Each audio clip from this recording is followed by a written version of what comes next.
ला इलाहा इल्लल्लाह, इसमें जो लफ्ज़ है इलाह, उसका मफहूम समझना है हमने। इलाह का माना है माबूद। माबूद उसको कहते हैं जिसकी इबादत की जाए। अब हमने इबादत का मफहूम समझना है। जब हमें इबादत का मफहूम, माना और तारीफ़ का पता चल जाएगा तो माबूद का मफहूम, इलाह का मफहूम खुद ब खुद समझ आ जाएगा। इबादत एक कुल्ली है, बाकी इसकी बहुत सारी जुज़ियात हैं, या ये तना है, बाकी इसकी बहुत सारी शाखें हैं। नमाज पढ़ना इबादत है, ज़कात देना इबादत है, रोज़ा रखना इबादत है, हज करना इबादत है, सफ़ा मरवा के दरमियान सई करना, दौड़ना इबादत है, हजर अस्वद को चूमना इबादत है।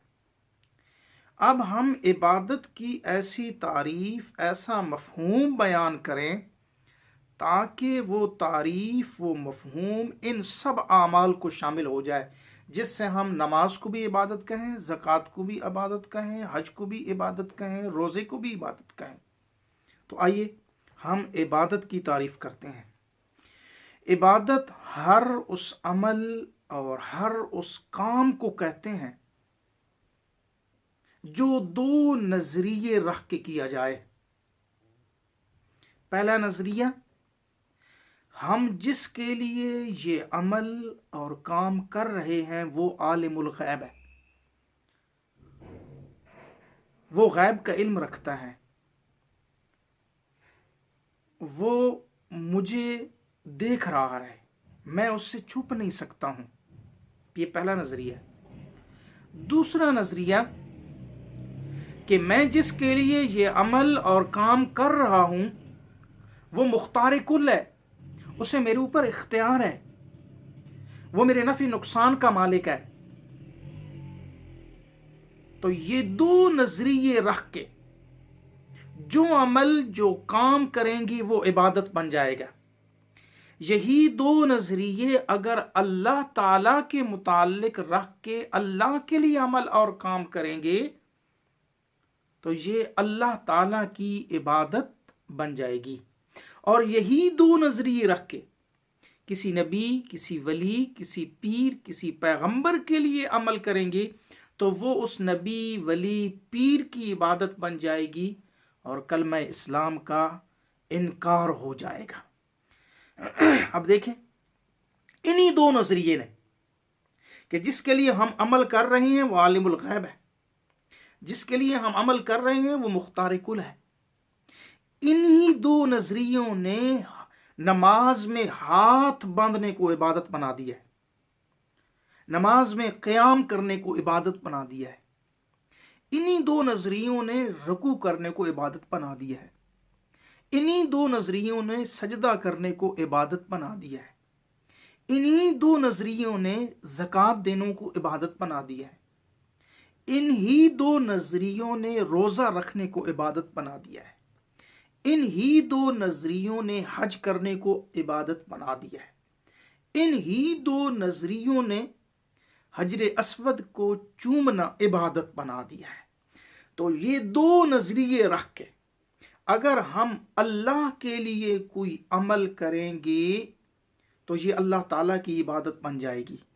यही दो नजरिए रख के किसी पीर, किसी पैगंबर के लिए कोई अमल करेंगे तो वो उस पीर, उस पैगंबर की इबादत बन जाएगी। कि हम उनके मुताल्लिक ये नजरिया रखें कि अल्लाह ने उन्हें गैब का इल्म दिया है, वो मेरे पोशीदा हालात को जानते हैं, और दूसरा, अल्लाह ने उन्हें इख्तियार दिया है, वो मेरे नफ़े नुकसान के मालिक हैं, वो मुझे नफ़ा पहुंचा सकते हैं, वो मुझे नुकसान पहुंचा सकते हैं। ये दो नजरिए रख के किसी शख्सियत के लिए अमल करेंगे तो वो उस शख्सियत की इबादत बन जाएगी। अब देखें, ये दो नजरिए रख के अगर कोई बंदा कब्र पे बैठता है कि मैं जिसकी कब्र पे बैठा हूं वो गैब का इल्म रखता है, और मैं जिसकी कब्र पे बैठा हूं वो नफा नुकसान पहुंचाने पे कादिर है।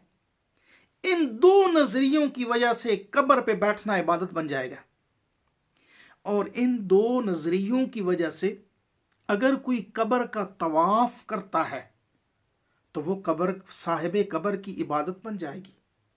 यही दो नजरिए रख के अगर कोई बंदा किसी कब्र के सामने खड़े होके दुआ मांगता है, ये कब्र वाला मेरा सुन रहा है, मेरे हालात से वाकिफ है और मेरे नफा नुकसान पहुंचाने पे कादिर है, उससे यह नजरिया रख के दुआ करता है तो ये उस साहिब कब्र की इबादत बन जाएगी। इसी तरह अगर वो नजरो न्याज देता है और उसका नजरिया ये है कि मैं जिस शख्सियत के लिए नजर न्याज दे रहा हूं वो मुझे गैब से जानता भी है और उसे मेरे नफा नुकसान पे कुदरत भी है, तो वो उस शख्सियत की नजरो न्याज हो जाएगी, उसकी इबादत बन जाएगी। जैसे पीराने पीर की 11वीं देना, इमाम हुसैन की सबील लगाना, ये सारी चीज़ें गैरुल्लाह की इबादत में आ जाएंगी और कलमा इस्लाम का इनकार हो जाएगा।